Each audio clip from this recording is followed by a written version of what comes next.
Okay, let's begin the Maamar. Now we started already the Maamar, and we did the first paragraph. Should we start again? Huh? Yes, we should. What?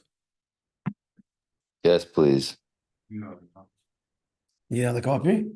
No, there's tons of copies.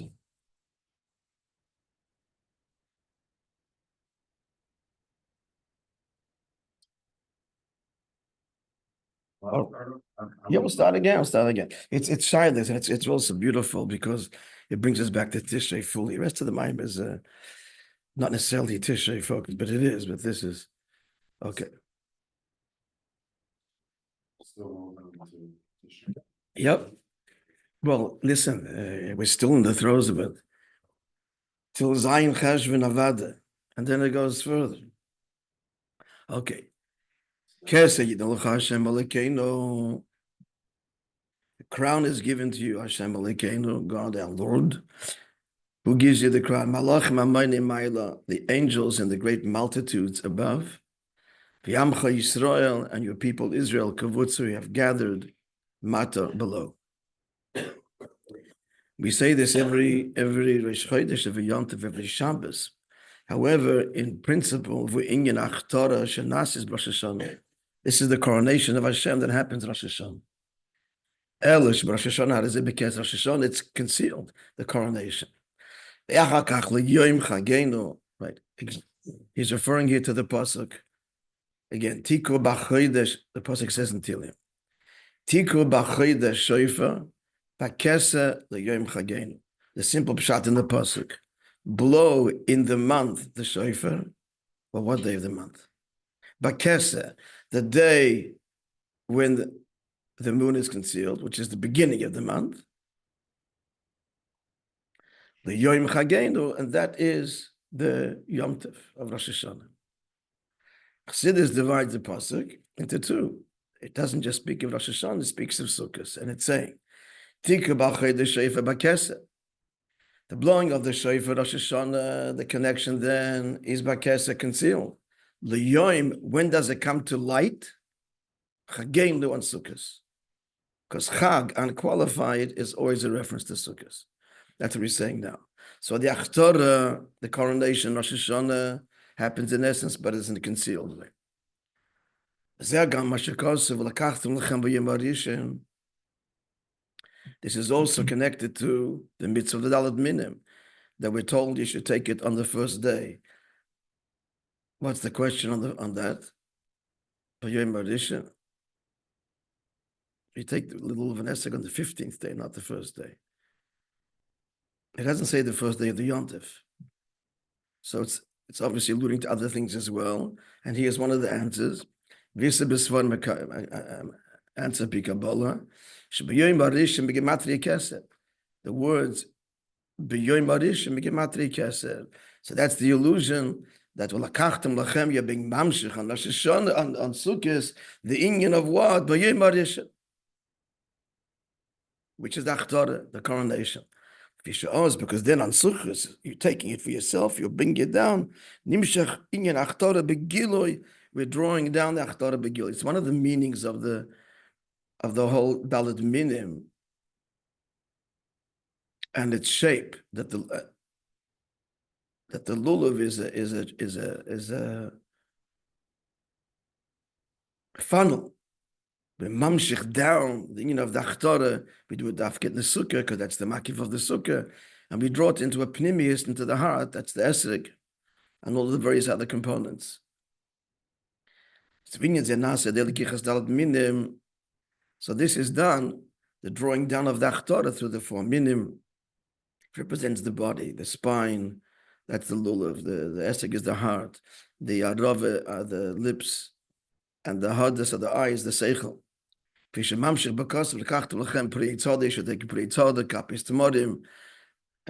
that's the lulav, and it's obvious the hadas varvinoch.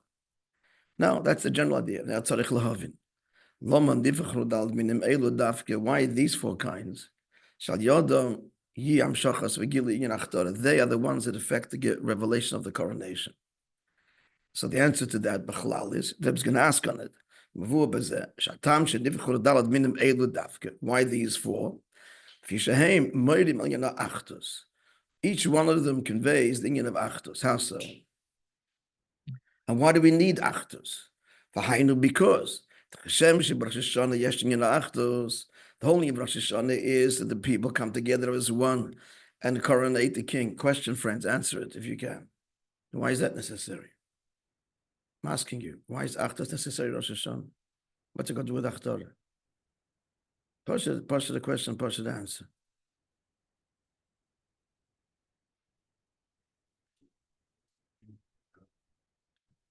Yeah, because what?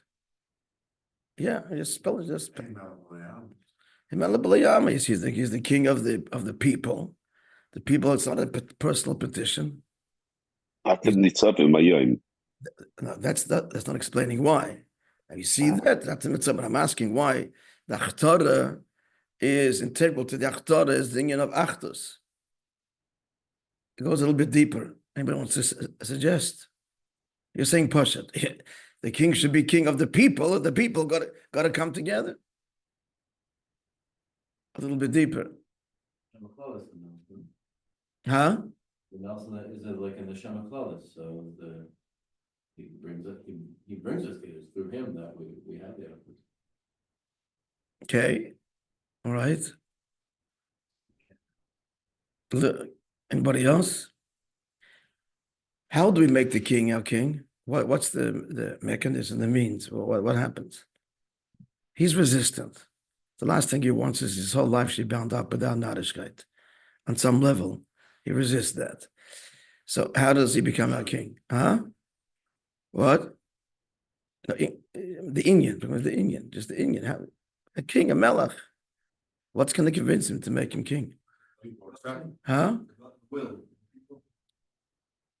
One more thing. It's all true. There's one more word he is required.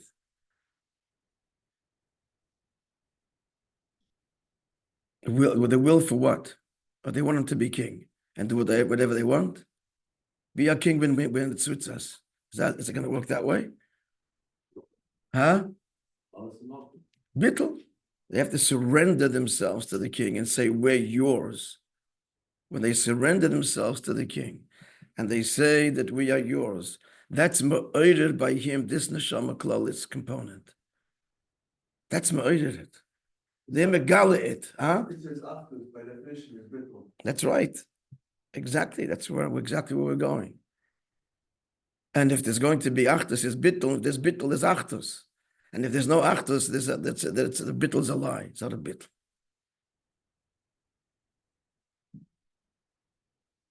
It's integral, therefore, to the whole achtor is achtos / bittul.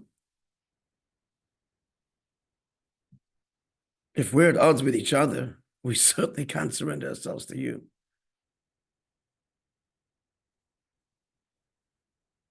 And if I surrender to you does not lead to a bittul with each other, then I'm not surrendered to you either. It's a litmus test. The litmus test of Chassidim is if there's Avos Yisrael and Avos Re'im. Chassid is a chassid of a Rebbe. Okay, very nice. But if we don't see in this person Avos Re'im, then it's a big question, or maybe not even a question. What does it mean he's your Rebbe when it suits you?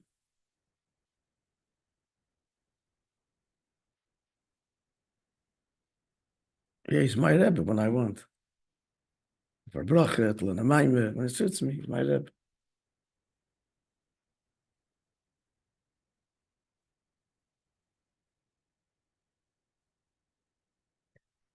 So the Rosh Hashanah therefore is of what of Achtus.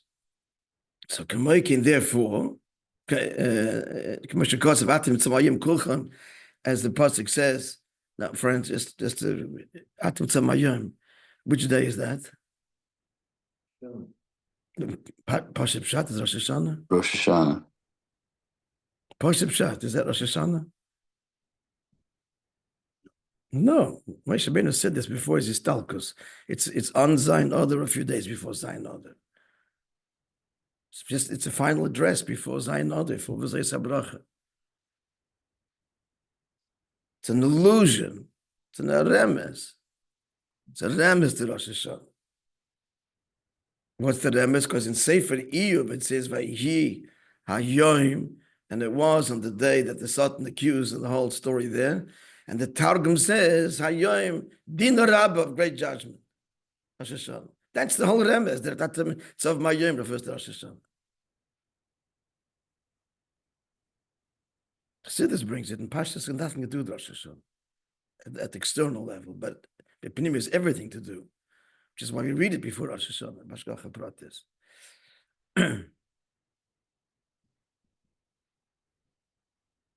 And Nitzavim victorious in judgment, all the illusions. Barak Alpone wants in the Kudah the Pasuk, Lachodim Ke'achad. So since Rosh Hashanah is all about oneness and bittul and unity, otherwise there's no melech, there's no achtar, there's no nothing. If we're going to reveal it, then it's got to reveal itself in Achtos on Sukkos. So how is this reflected in the Daled Minim? That's a 4 minim, Achtos, which go on the union of Achtos.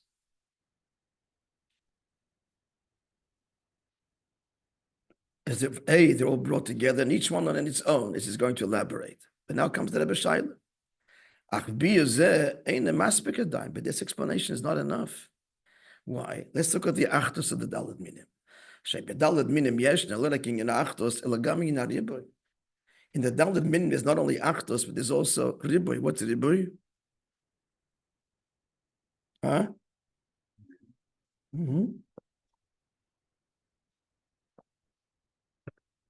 Many A lot of things. multiplicity. Yeah, if it applies, not much sure, but we use it.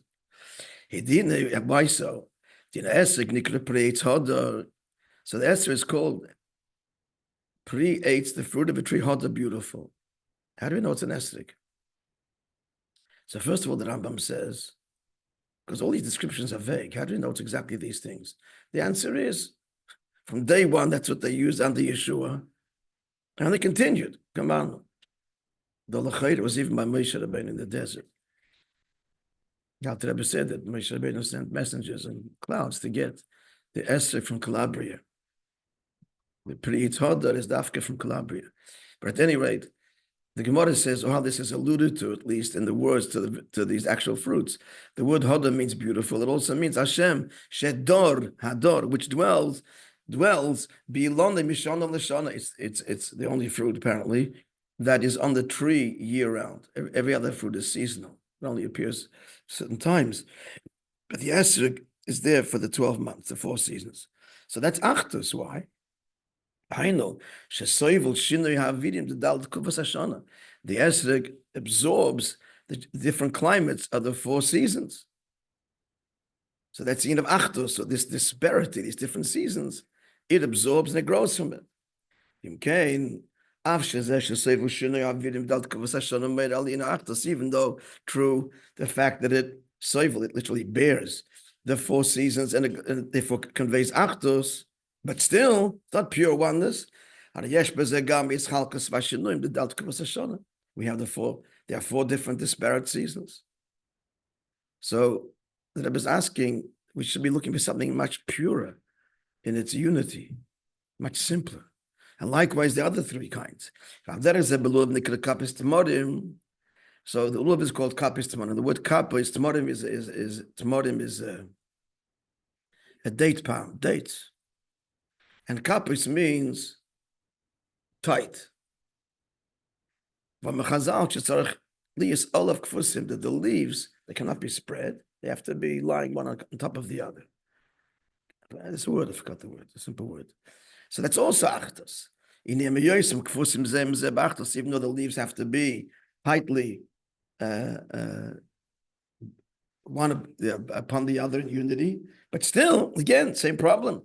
It's a lot of leaves for not one leaf. The kappas, one leaf is not a kosher lulav, it's not called kappas. Only when we have a lot of leaves. They can speak about them tied together literally. Therefore, the question is, so the question is, even though the fact that they are bound together, which conveys the end of unity, but still, Same problem. There's still multiplicity, many. There are many leaves. Same problem is now with the hodder, with the hodders. It's obvious, and also enough it's obvious. So it's plated, thick, obvious, thick. So we learn that three have to come out from one. I guess not one stem, one I don't know, one bud. I don't know. One what? Node. So even though they all come from one node, the Indian shall achtos that conveys achtos, but you still there's many. Three are not one. The willow, they grow together in brotherhood. Literally, they don't have to actually grow by a river. It can be anywhere, but they have to grow together in bunches together. If you're saying brotherhood, because you're saying there's lots of them and they're harmonious. So again, the same problem. There's many. If you're talking about a singular thing, you don't talk about achva. And he brings a pasuk. Yesh echad, referring to God. It's a pasuk in Keheles. There's one. Gam ben v'ach ein lo. He's nothing compared to him, not a son, not a brother. God is unique and absolute. So if you're talking about achva, it's already not purely divine. It's already creation. It's already division. So why these four kinds? And the question becomes stronger. This is quite interesting here. How he said he conveys this. The Avodah Hashem Yom Kippur, which this is the expression of Sukkot, is not that way. Pure unity without division. What do you see this?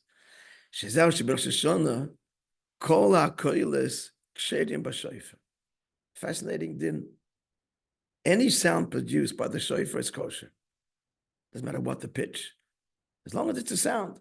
So that shows we're not looking for a particular this, not that. Any sound, achdus.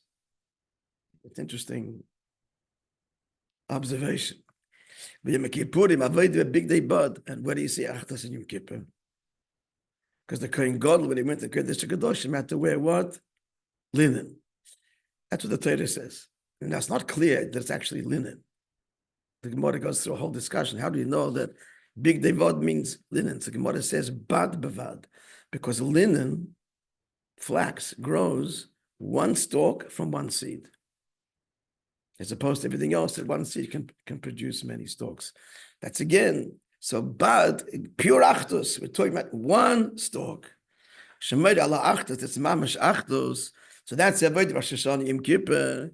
This is a negation completely of division. Any sound is kosher. The Kohen Gadol is wearing big day bud. One.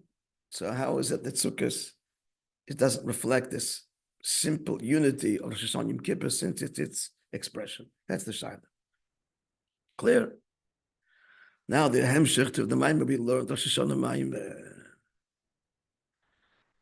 To understand this.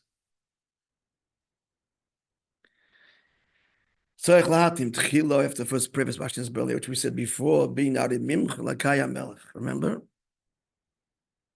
I exalt you, my Lord the King. In the word Elikah, there's two Elikai, there are two opposite Pirushim. Shelikai Loshen Koyach. Lekai means koyach. Now, koyach means power. Again, koyach is something. Give me quickly, what's the example of koyach in our world? The energy that's carrying the rock through the air. What's the point of it? It's separate from you. And it's not, starts with a T, a word that we used, not obviously traceable to where it came from. Look at the wind, you see something sailing. We don't know what. You see it's moving, but you don't see the source. Or kumoi, where do we see it means koyach? As Nebuchadnezzar, the king above, all conquering Yisrael, and he took away the powerful leaders. Powerful leaders. So that's power.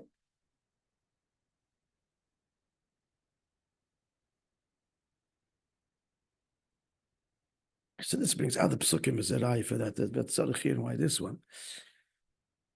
Anyway, v'gam losh, that's one thing. Koyach.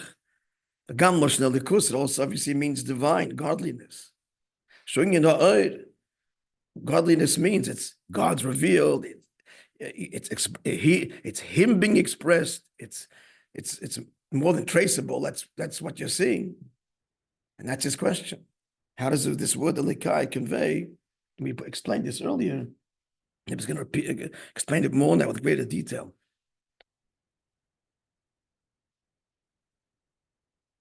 How does the same word convey both opposite in Yonim? First, he's going to explain how they're opposite. They're opposite. Oir is davuk b'makayre. First of all, the simple meaning of oir. You look at light, you can see right away what produced it. It's from a light bulb. It's from the sun. It's from a candle. It's davuk b'makayre. Moreover, you put something in between. Simple pshat. If you put something in between the source and the light, it's gone. It's all Metzias is. It's davuk and expresses the market. And it's attached in a revealed open way. And light reveals its source. And the source of light isn't changed by the fact that it produces light. This is a reflective of the divine. The fact that God reveals himself doesn't change him.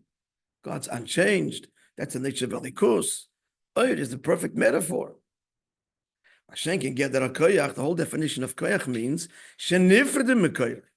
it's an energy that's being produced by a source, but the source it's now removed from it. Again, it's not traceable. We don't know what caused the pebble to move. Or pale by shinoi. Who could explain that? Spoke about this. Koyach pales a shinoi in the one that produced the koyach. You get tired, friends, when you express koyach. Oyer means I'm just being me, and my presence is being seen. There's no effort. Doesn't tire me. But koyach, if I do something, I write, I play, I do. It exhausts me. That's the nature of koyach. And how are we applying both these words to the Eibishter? That comes the opposite. Why? So explained before in the Rosh Hashanah Maimer, the reason why Torah, the Eibishter, has given us these two translations of this word, even though they're opposites, is to make us understand that Lamaila, fill in the blank. What's the answer? They're going to the pratim. Lamaila, without going to the pratim, just the idea is to tell us what? That by the Eibishter, the milus of both, not the chesroinus of either, the milus of both. The mile of koyach is the mile of koyach of oir, and the mile of oir, that's the way God reveals himself. So when you say, for example, that the koyach is pelashina in the one in the koyach again, that's not a mile, so that you can't say that about the Eibishter. What's the mile there though? That comes from his pneumius. He's invested, but not with the shinuk. We'll see how the mind itself will translate. But let's just know where we're going over here. It's to bring out that the Maila, there's both in Yonim. The virtues are not the chesroinus, but it's also not so pashut, because from our perspective, as we'll see in the Maimer, from our perspective, there definitely is two different ways God reveals himself. There's revelation where we see it's God, and there's things happening we don't see. Where don't you see? Where don't you see that it's coming from God necessarily, obviously? Stuff going on in this world. What? Right. It all comes from him. But we're going to call that koyach because we don't see it. It's not traceable. We got to believe in it. We got to work on it. So for us, there really is these two realities. If we'll be lifted to Atzilus or post Atzilus, it's already a bit tzimtzum. It's not so pashut. And Leilam has a Helam Legamri, and the Eibishter's koyach was what we see. We see the Moy, we see his revelation. No. We see the result of what he did, and we know it comes from him. And for us, it's merely things happening. His energy, it comes from him. From our perspective, therefore, these two descriptions are apt with the chesroinus and milas, but not for the Eibishter. For him, it's all him, as the Maimon will explain. All right, so we'll continue Beis Hashem tomorrow.